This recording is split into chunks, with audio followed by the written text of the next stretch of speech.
Welcome back, ladies and gentlemen, with our main topic today.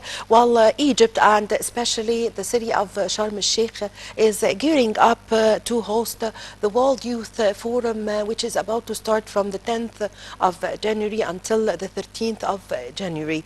We are going to shed light on the importance of the city of Sharm el-Sheikh as the city of peace and the city that would host this important forum, and also the importance of the city of Sharm el-Sheikh for tourism in Egypt. Well, to shed more light on this, we have the pleasure to have this interview with our dear guest, Mr. Syed Ali Taha, historian and researcher. Good morning, Mr. Taha. Good morning. Well, Mr. Taha, as we all know that tomorrow the city of Sharm el-Sheikh is going to host the World Youth Forum in its fourth edition. Could you give us your insight concerning the importance of hosting this, Sharm el-Sheikh as hosting this forum tomorrow? Yeah. Sharm el-Sheikh is very, very important city in Egypt and became renowned all over the world. Yes. Nowadays, everybody everywhere knew about Sharm el-Sheikh as a kind of resort where the people can practice some kind of, sea activities, snorkeling, diving. We have arranged there a very important port for yacht, and this is very interesting and very important in tourism field. Nowadays, I can tell you there are more than 20, planes arrives daily to Sharm el-Sheikh. Especially nowadays, we have a lot of tourists comes from Russia and from Germany and from. This is a very important choice because this place or this city became very renowned as a city of peace. That was called after the Treaty of Peace was signed between Egypt and Israel in 1979. After that, 1982, we get the city again, and from that time started to receive this name. But the original name Sharm el-Sheikh was derived from the Arabic language, and Sharm means a gulf, and Sheikh is an Arabic title referred to an old man or an important man. And that was received by one of the sheikhs that he used to, a head of a tribe, Bedouin tribe there. That's why the name Sharm el-Sheikh. Two words, one word means gulf, Sharm, and the other word means sheikh, or a very important man or a leader of a tribe in Arabic language. Yes. With the passing of time, in our dialect, in Egyptian dialect, we say Sharm. We don't say Sharm el-Sheikh. Yes. So, Mr. Taha, how do you see the importance of the city of Sharm el-Sheikh hosting this World Youth Forum tomorrow in its fourth edition, and giving what is the message that Egypt sends to the world from Sharm el-Sheikh hosting this forum that shows how secured and how safe Egypt, and especially Sharm el-Sheikh, which is a very good attraction for the tourists around the world to come to Egypt. Yeah. Especially for the divers, those people who are practicing diving. It's a very renowned place between the divers, especially between the area between Sharm el-Sheikh and Tehran. This is a very important place for diving. I can tell you, I have seen a video about this area, and there is a boat sinking there since the time of the Second World War. And that boat is still under the seawater there, and the divers can go there and enjoy what is the rest of this boat. The importance of this city regarding this forum, it's a kind of advertising. Instead of doing media advertising and social media advertising, we invite those young generation to tell them about how important this city and how important we are here in Egypt, because Sinai as a peninsula was, like negative media about Sinai, especially about terrorism after the uprising in 2011, and what was followed this uprising of different circumstances. That's why we need to tell them what is exactly this area, and what is going on nowadays is very different from used to be in the news and this negative media. So if you do this by advertising or through media or through social media, it is not that affect like if you invite some people, especially the young generation, because those young generation, they are attached to the social media. A lot of them, nobody nowadays don't use social media. And those who, when they go back to their countries, they are going to tell the truth. That what we call it word of mouth. So we don't do any something, fake. The people, they always refer to the classic media or to the normal media. That's something being prepared before they shot this, and what is no. But those people or those young generations, they are going to shoot their own, photos, and they're going to register their own videos naturally. It's something like, as we call it in Arab, in English language, it's a word of mouth. So this is very important in media because it's something personal. I experience that, and I'll give you my experience and my impression that I have received in this area, the actual fact and the actual society. And also it's very important when we do some kind of interaction between our young generation and the other nationalities, that will create a kind of what we call it culture in interaction. So our young generation, as you can new media is very important as well, but if you live this, if you experience this yourself, you will get a kind of natural interaction, and something very important for our young generation to know what is going on, and what kind of thoughts and what kind of belief that the other generation, their peers from the other nationalities. Yes.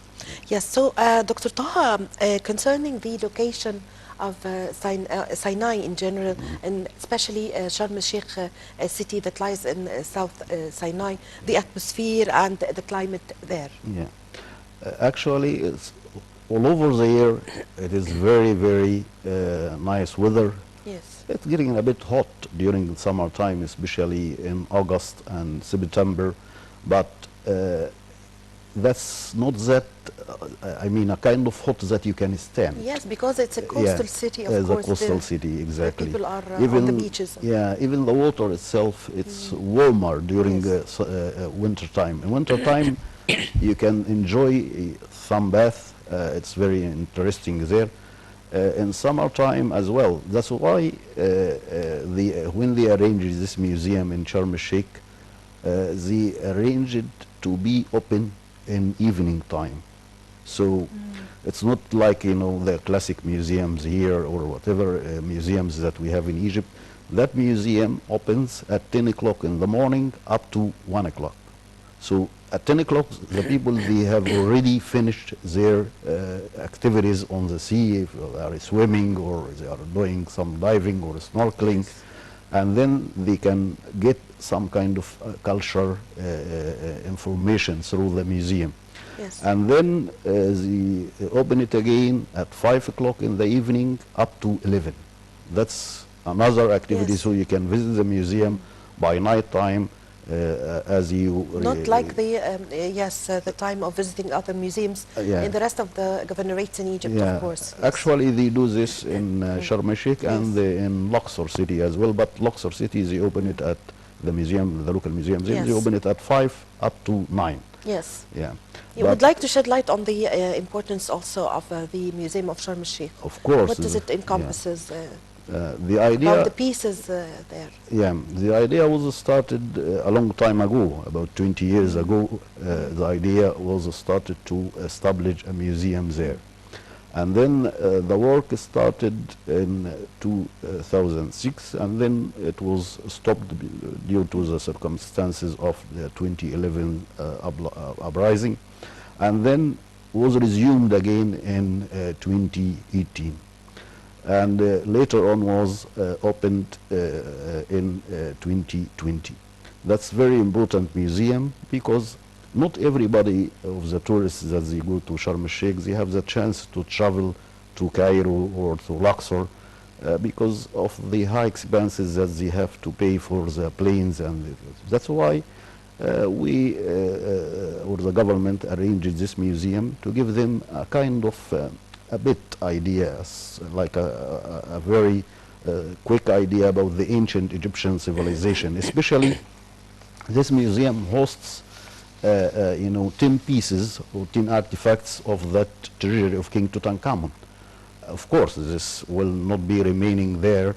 They will move it to the new gym after the inauguration. But as a kind of temporary exhibition there, this is attract a lot of tourists. If you hear that something belonged to King Tut, that's attract a lot of tourists. Especially, there is the masterpiece of the museum. It's one of the statues which represent King Tutankhamun, the renowned king of ancient Egypt.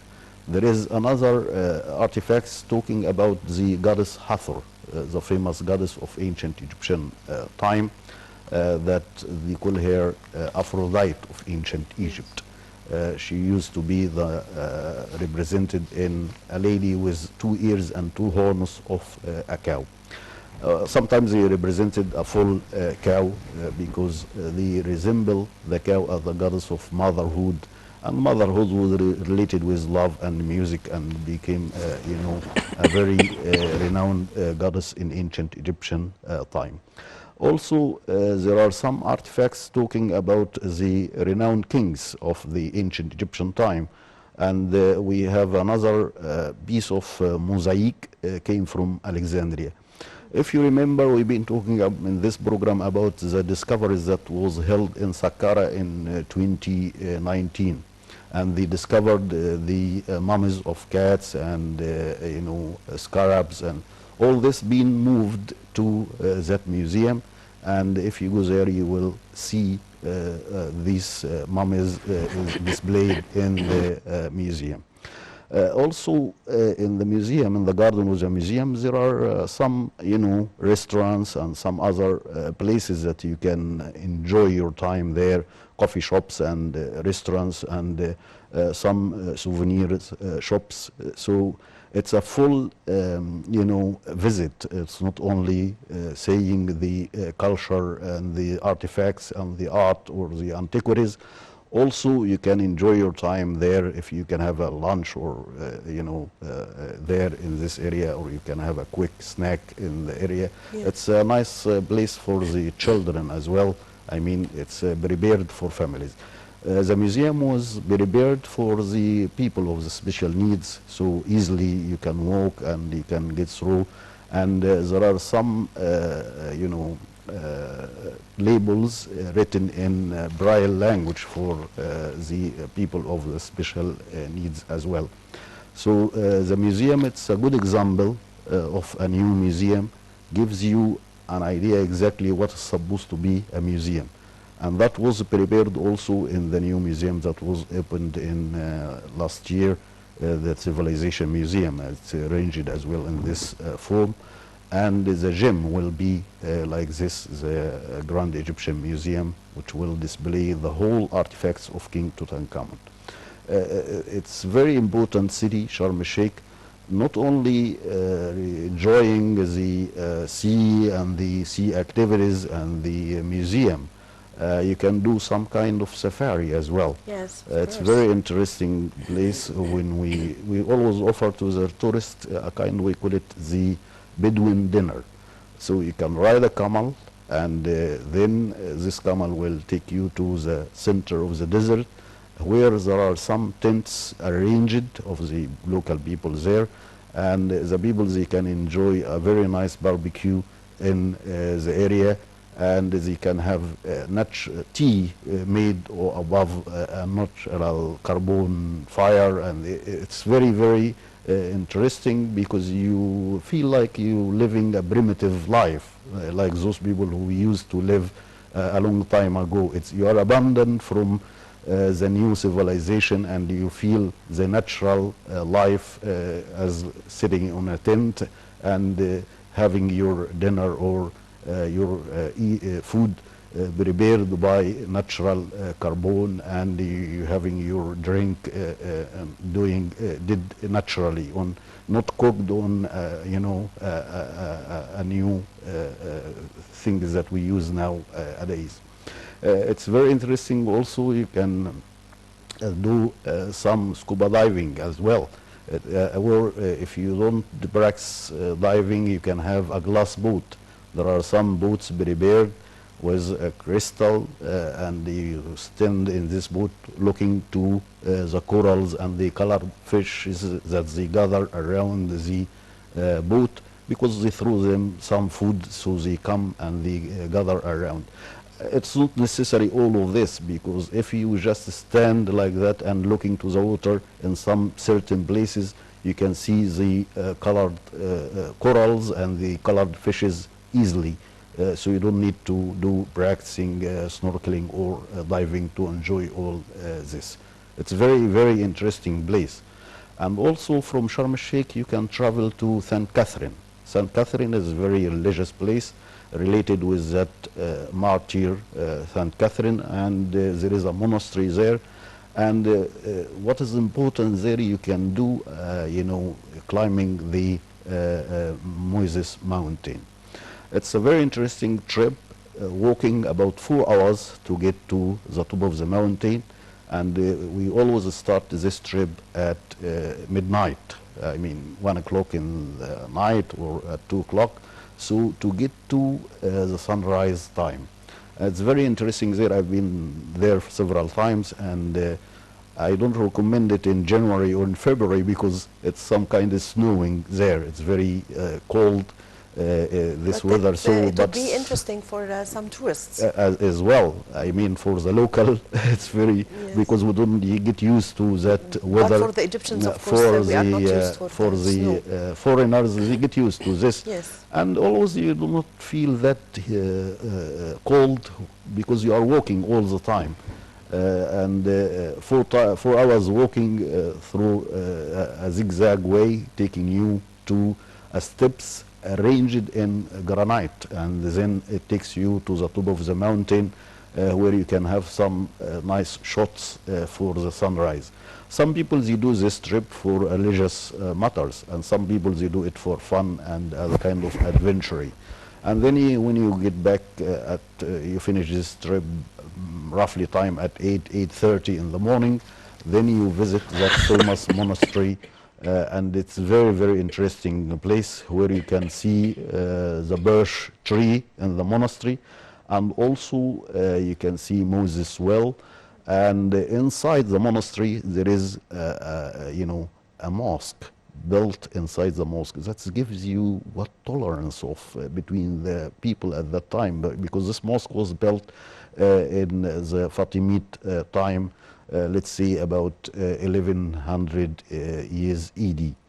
It's very interesting there as well. After you finish this, and you can enjoy your breakfast in the resorts there in these places. There are some kind of resorts being built, especially that famous resort that been built at the time of the ex-president Sadat. It's called Wadi Raha, or the Valley of Peace, like that. Also nearby Sharm el-Sheikh, you can visit that national park or the national resort Ras Muhammad. It's very interesting place, and it's gives you an idea about the natural life of some trees and some roses and some flowers. And also it gives you an idea about because when you stand there in Ras Muhammad, looking to the water, you will see the corals and the fishes, and it is not necessary to do diving or snorkeling. Also nearby Sharm el-Sheikh, there is a renowned place, it's called Nuweiba, and another place we call it Dahab. Dahab, it's very special, especially for young generation, because the resorts being arranged there in what we call it eco-lodge. like little shelters, and you do everything by yourself. I mean, you prepare yourself your breakfast, and you prepare your room and or your shelter. It's like a kind of studio or a small shelter like this. Everything is naturally. It's very interesting, especially as well for divers and for those people who like to do some sea activities in Dahab. Dahab, it's very special, especially for young generation, because I mean, it's not that big hotels of 5 stars and everything is brilliant. No, it's kind like little shelter or little tent, and you live your life naturally, and everything depend on yourself. You do everything yourself. Also, in Nueva, it's a kind of mix between sea life and natural life of a kind of resort, or a kind of forest, or like marshes, because we have a place there. It's called of Ras Nasrani, and a lot of trees around the area. So you can enjoy everywhere around Sharm el-Sheikh and Sharm el-Sheikh itself, and you will see different things every day. If you do a trip from Sharm el-Sheikh to Catherine Monastery, or if you do a little trip to Dahab or to Nueva. It's very interesting to be there, and I recommend it for everybody that can follow us on our TV. I thank you very much for your time and for your valuable information, Mr. Sayed Ali Taha, the historian and researcher. Thank you very much for joining us today. Thank you for having me. Thank you very much, ladies and gentlemen, for following me in this segment. I leave you with the rest of the segments of The Breakfast Show.